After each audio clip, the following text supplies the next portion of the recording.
Mai vreau o clarificare aici pentru lună. De ce este luna aici? De ce este luna aici? Ia uite. Ați avut dezamăgiri foarte multe. Sufletul ăsta este din alte vieți, cu diferențe între voi. Vă cunoașteți, unii din voi din copilărie.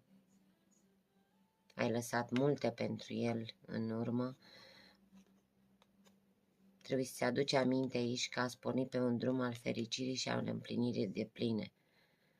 Dar cumva, o a treia energie, cea de împărat, de așa este, așa facem, e între voi și ar trebui cumva, nu mai, sau mai simt la cealaltă persoană că are o rană a copilăriei în care a avea de-a face cu o persoană autoritară și e în momentul în care își aduce aminte toate nebuniile alea pe care le-a trăit, fără să realizeze, și de aici e și suferința.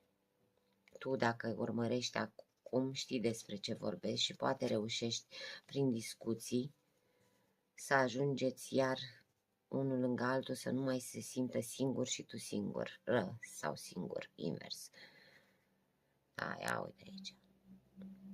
Rege de monede care ține de banul lui, el știe, el